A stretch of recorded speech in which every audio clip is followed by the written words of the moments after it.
Olá, agora vamos dar uma introdução sobre o sistema gastrointestinal, ou sistema digestório, certo? Também chamado de sistema digestório, sua fisiologia e sua anatomia, para depois adentrarmos nas principais patologias desse sistema digestório, certo? Então vamos lá. A fisiologia. Fisiologia nós já sabemos que é o estudo das funções do sistema. Então, vamos estudar as funções do sistema digestório.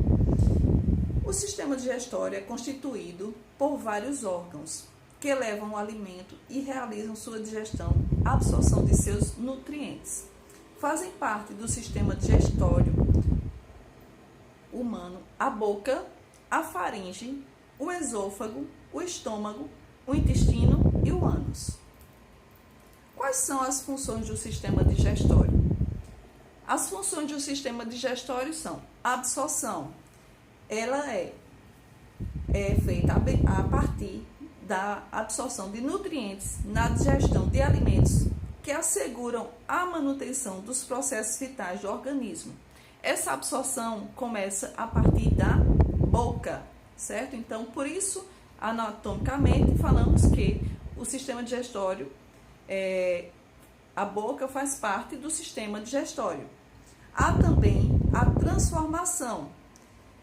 A absorção não começa na boca, mas tem a absorção no intestino, a absorção no estômago, no intestino delgado e no intestino grosso. Então, em todas as partes há absorções, certo? A partir da boca começa a absorção, quando começa a haver uma desintegração através das enzimas contidas na saliva, começa a desintegrar ou fazer uma destruição das macromoléculas, tornando as macromoléculas em micromoléculas para uma maior absorção dos nutrientes. Então, a absorção começa a ser na boca, certo? Passando pela faringe, vai-se até o esôfago, depois vai para o estômago, onde há também um novo processo de quebra de moléculas através do ácido clorídrico, certo? Onde esse ácido clorídrico, que é o suco gástrico, vai fazer uma nova quebra de moléculas, onde vai ajudar a uma melhor absorção, certo? No estômago, esse processo de quebra de moléculas, onde já foi começado na boca, certo? Esse processo começou na boca, faz o percurso passando através da faringe, do esôfago, chegando ao estômago, e no estômago há novamente o processo de quebra, certo? Das moléculas, tornando-se menores para melhor absorção, certo? Depois do estômago passa esse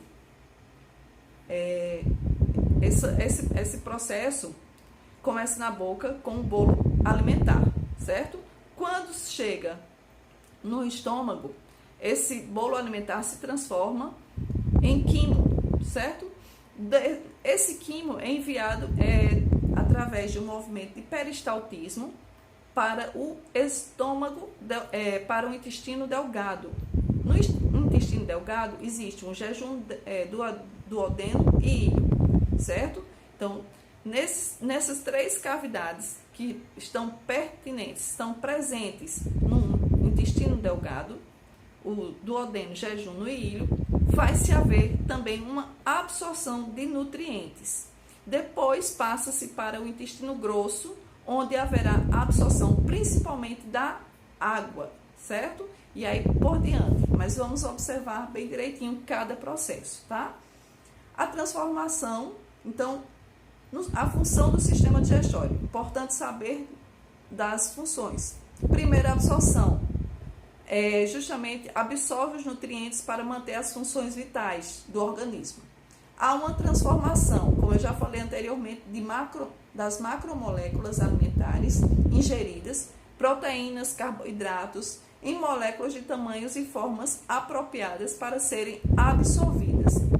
Transportar os alimentos ingeridos e digeridos, águas e sais minerais, através dos capilares sanguíneos presentes na mucosa do intestino, mais precisamente no intestino delgado, no jejum, onde no jejum tem uma maior vascularização e o tecido é mais fino.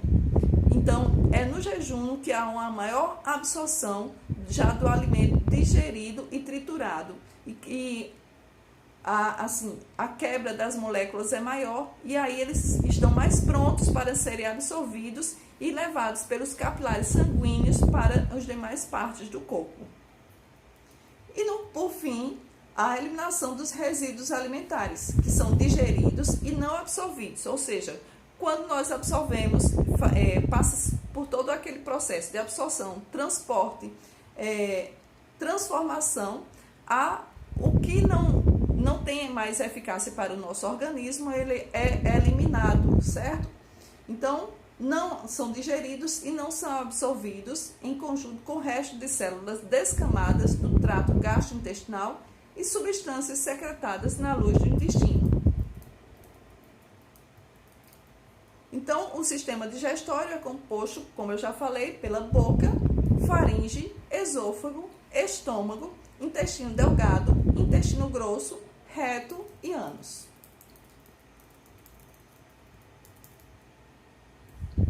O sistema digestório, relembrando, tem as funções de absorção, transformação, transporte de alimentos e eliminação dos resíduos.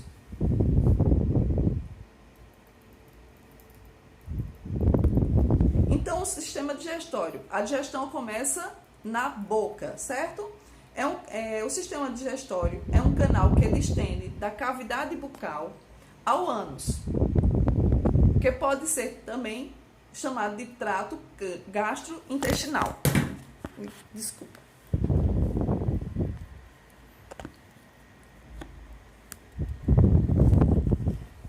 Desculpa, caiu aqui o celular.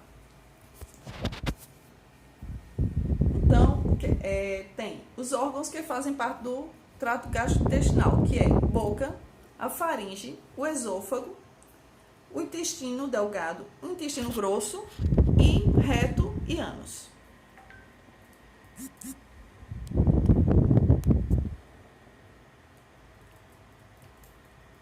Existem outros órgãos que fazem parte do sistema digestório, mas que nunca entram em contato com o alimento. Os órgãos digestórios são chamados órgãos digestórios acessórios, que auxiliam na digestão através da produção ou armazenamento de secreções que passam para o trato gastrointestinal. São eles a língua, as glândulas salivares, o fígado, a vesícula biliar e o pâncreas. O que é que acontece na boca? A boca é o local onde a digestão dos alimentos começa. Nela, os dentes trituram os alimentos e, em conjunto com a língua, envolvem os pedaços dos alimentos com a saliva, que são produzidas e secretadas pelas glândulas salivares que ficam em anexo à boca. Essas glândulas salivares são localizadas, são estimuladas a partir do momento que há o processo de mastigação.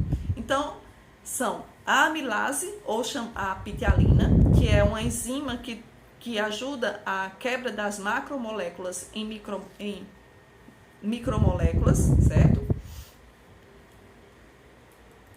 Que digere o amido e outros polissacarídeos, os carboidratos, e pode ter, na boca tem a glândula parótida, que é encontrada justamente na parte lateral do rosto, adiante e abaixo do pavilhão auricular da orelha. As glândulas submandibulares é redonda e, como o nome sugere, estão abaixo da mandíbula. E a glândula sublingual está situada justamente na mucosa do assoalho da boca. No desenho dos slides, vemos que tem a boca, o esôfago, o estômago, o fígado, a vesícula biliar e o pâncreas. Lembrando que o fígado, o pâncreas e a vesícula biliar são órgãos também que fazem parte do sistema digestório, só que não entram em contato direto com o alimento, certo? Mas fazem parte do sistema digestório, das funções do sistema digestório. Eles produzem enzimas que ajudam a destruição na quebra das macromoléculas em micromoléculas, facilitando a absorção dos alimentos. A faringe e o esôfago. A faringe é um canal comum aos sistemas respiratório e digestório. Por ela passam o ar, que encaminha-se para a laringe, e o alimento, que vai para o esôfago. O esôfago é o canal que, através dos movimentos peristálticos, que são movimentos involuntários, leva o alimento ao estômago. Ele está localizado entre os pulmões, atrás do coração, atravessando o músculo do diafragma. O músculo do diafragma é justamente o músculo que ajuda a proteger os pulmões e o assoalho da cavidade torácica. O estômago. O estômago é o órgão onde os alimentos são armazenados e misturados com o suco gástrico. Este é formado majoritariamente por ácido clorídrico, que torna o pH do estômago ácido. A principal função do estômago é justamente, através do ácido clorídrico, do suco gástrico, quebrar as moléculas de proteínas, certo? Que é chamada, essa enzima é chamada de pepsina. Na boca, lembrem-se, na boca tem-se a enzima chamada amilase ou pitialina, que quebra, já vai havendo a quebra das macromoléculas, certo? Através das glândulas salivares. No estômago, há também outra enzima, que é a pepsina, que tem como função quebrar as proteínas através da catalisação, ou seja, quebra das moléculas da proteína através da água, certo? Promovendo o rompimento das ligações peptídicas que unem os aminoácidos. Os alimentos permanecem no estômago por cerca de 4 horas. Ao se misturarem ao suco gástrico, é formado por uma massa acidificada e semilíquida chamada quimo, justamente como eu falei anteriormente. O quimo, ele é formado, o bolo alimentar chega no estômago através do processo das enzimas, das quebras, né, das enzimas, o alimento transforma-se em quimo, que posteriormente, através também do movimento de peristaltismo, ele é encaminhado para o estômago, encaminhado para o intestino delgado. No intestino delgado é o órgão onde ocorre a maior parte da digestão e absorção dos alimentos, dos nutrientes que o organismo precisa. Estima-se que sua extensão seja pouco mais de 6 metros de comprimento e 4 centímetros de diâmetro. Quando a gente fala de diâmetro, é assim a espessura, certo? Assim, o tamanho do orifício. Então, são 4 centímetros de diâmetro e 6 metros de extensão. Pode ser dividido em 3 regiões: o duodeno, jejuno e íleo.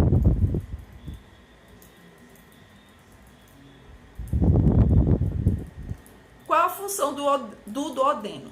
É a primeira porção do intestino delgado, medindo cerca de 25 centímetros.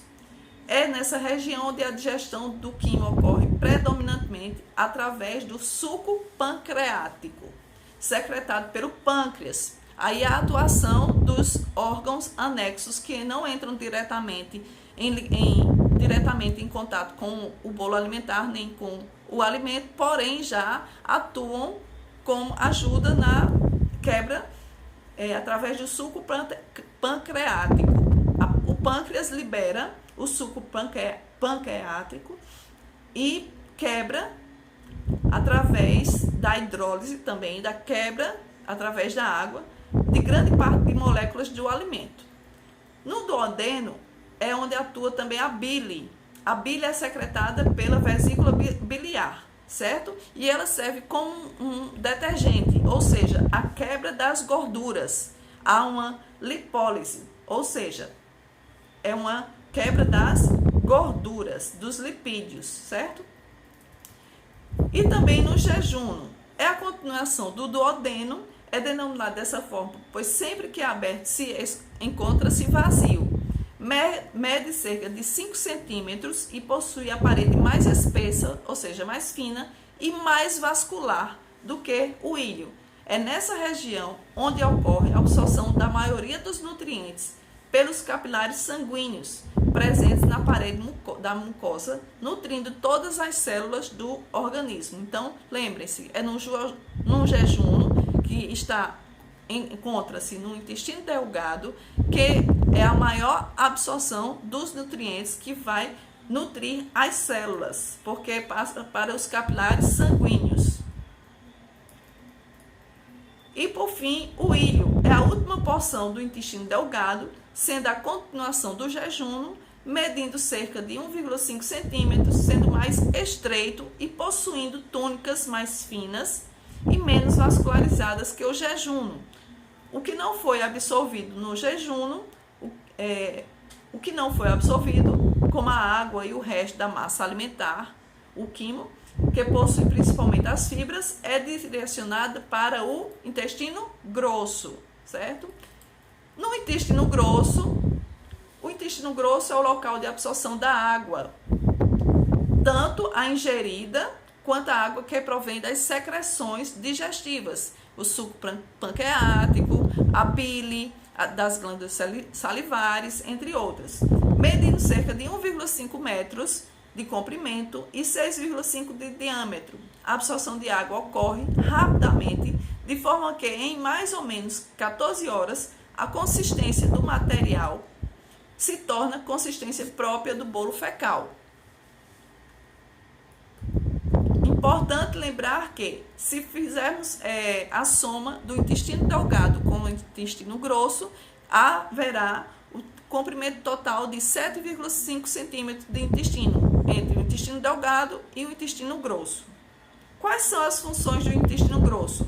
Absorção de água e eletrólitos, síntese, ou seja, é determinada pelas vitaminas, pelas bactérias intestinais, ou seja, a quebra maior os lactobacilos que são contidos no intestino delgado, no intestino grosso, quebram o restante, principalmente as fibras, né? E, por fim, a eliminação dos resíduos, a defecação. Então, essa é a patologia e a fisiologia do intestino delgado, do sistema digestório, certo? Então, acontece a partir da boca, através da amilase, que é uma enzima digestiva, por isso diz que a digestão começa na boca, certo? Amilase ou a ptialina, que é ajudada pelas glândulas salivares, que fazem a formação do bolo alimentar, que ele é digerido através do movimento de peristaltismo, encaminhado para o intestino, para o estômago. No estômago, há uma nova quebra de moléculas, certo? Através do suco pancreático, onde as macromoléculas vão destruir, vão quebrar as moléculas, facilitando uma maior absorção. E aí, esse bolo alimentar passa em média 4 horas no estômago, e do estômago ele é encaminhado para o intestino delgado. No intestino delgado, há justamente a maior absorção de nutrientes, principalmente na região do jejum. No intestino delgado é onde acontece o contato indireto de substâncias secretadas pelo fígado, pelo pâncreas, que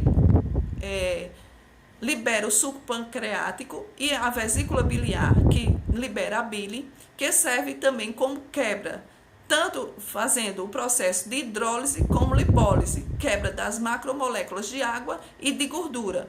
Lembrando que no intestino delgado há justamente a quebra das gorduras.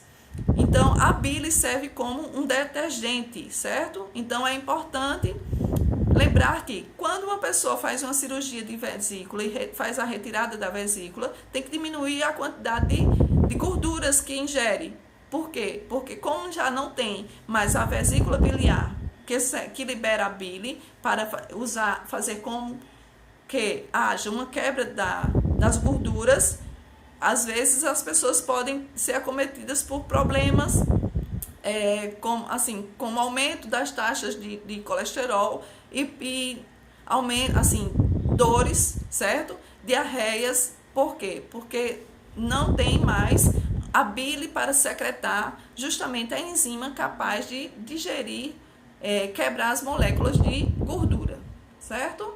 Então, a gente falou um pouquinho sobre a fisiologia e a anatomia do sistema digestório.